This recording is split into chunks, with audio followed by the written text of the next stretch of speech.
నమస్తే, welcome to TVR channel. ప్రతిక్షణం నిరంతర వార్తా ప్రసారాల కోసం మీకోసం. ప్రభుత్వం మన ఒత్తిడికి తలవొగ్గి కుల సర్వే చేసిన తర్వాత కేవలం ఒక స్టేట్మెంట్ పెట్టిండ్రు అసెంబ్లీలో. ఆనాడు అందరం డిమాండ్ చేసినాం, స్టేట్మెంట్ నై చెల్తా బిల్లు తీసుకురండి అని చెప్పినాం. అంటే ఇప్పుడు ఏమంటున్నారు, మేము బిల్లు తెస్తామని చెప్తున్నారు. ఎప్పుడు? మార్చి 1st వీక్లో.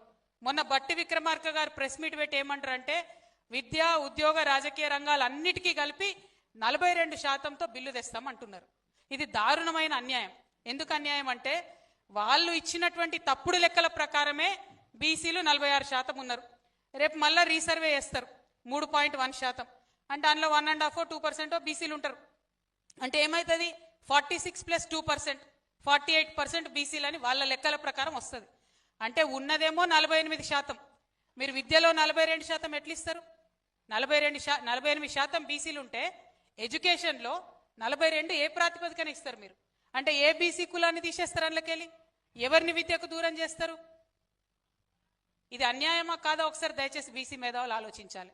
అట్లనే ఉద్యోగాలలో ఉన్నదేమో 48%. అంటే రేపు సవరించిన లెక్కల తర్వాత మనం ఎక్స్పెక్ట్ చేస్తున్నాం. పోనీ 46 అనుకుందాం. మరి నువ్వు 42% ఎట్లా ఇస్తావు ఉద్యోగాలలో? ఇంకా 4% ఎవరిది తీసేస్తాం? మరి అది ఆలోచించాలి కదా మనం ఒకసారి.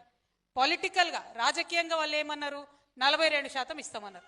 సరే, ఓకే, వాళ్ళు మేనిఫెస్టోలో 42 పెట్టిరు. మరి అది ఏ లెక్కన పెట్టిరో భగవంతుని కెరక, ఎవరు చెప్పిరో, ఏ మేధావి చెప్తే 42 పెట్టిరో మనకు తెలియదు. ఫిర్బి టీకే పొలిటికల్గా 42% అని మీరు మేనిఫెస్టోలో పెట్టిండ్రు. 42 పొలిటికల్గా ఇస్తే ఓకే. అట్లా ఓకే అనుకున్నా మీరు అన్నీ ఒకటే బిల్లులో పెడితే ఎవరన్నా ఈ మూడిట్లో ఏదో ఒక్క అంశం మీద కోర్టుకు పోయినా బిల్లుకు బిల్లు చెల్లకుండా పోతుంది. ఇది ప్రభుత్వ కుట్రగా నేను భావిస్తా ఉన్నాను. అందుకే ఇవాళ ఇక్కడ ఖమ్మంలో ఉన్నటువంటి బీసీ విద్యార్థులను, మా బీసీ ఆడబిడ్డలను, బీసీ మేధావుల్ని అందరినీ కూడా నేను విజ్ఞప్తి చెప్తా ఉన్నాను. ముఖ్యంగా అడ్వకేట్స్ని దయచేసి సీరియస్గా ఆలోచించండి ఈ విషయం. పొలిటికల్ రిజర్వేషన్ పక్కన పెడదాం. ఎడ్యుకేషన్లో, చదువులో నేను బీసీగా 46% మా జనాభా ఉంటే 42 మీరు ఎట్లా ఇస్తారు?